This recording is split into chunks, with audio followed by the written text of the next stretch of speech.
Des militaires en treillis, une annonce solennelle lue devant les caméras. Le coup d'État a pris forme à Bissau.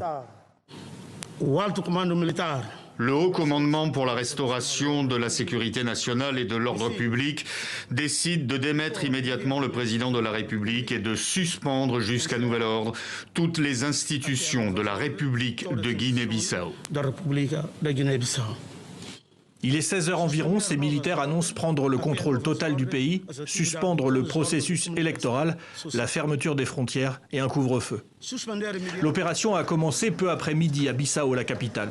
Ces images ont été tournées par les agences de presse. Elles montrent la fuite désordonnée des habitants en plein cœur de la capitale.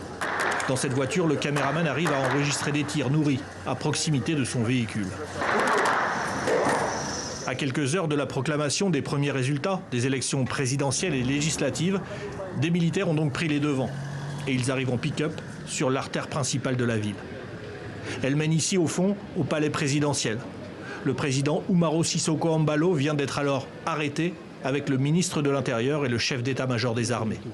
Selon les militaires désormais au pouvoir, il est détenu à l'état-major et serait, je cite, bien traité.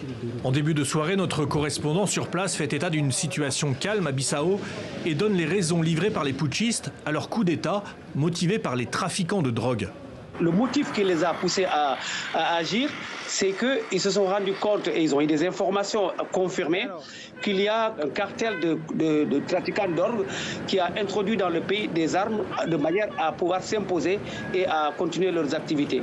Et pour éviter que ces gens-là utilisent ces armes pour perturber ou bien pour changer l'ordre constitutionnel, ils ont agi avec un peu d'avance. À noter que les deux principaux opposants politiques, Domingos Simoes Pereira et Fernando Dias, ont eux aussi été arrêtés.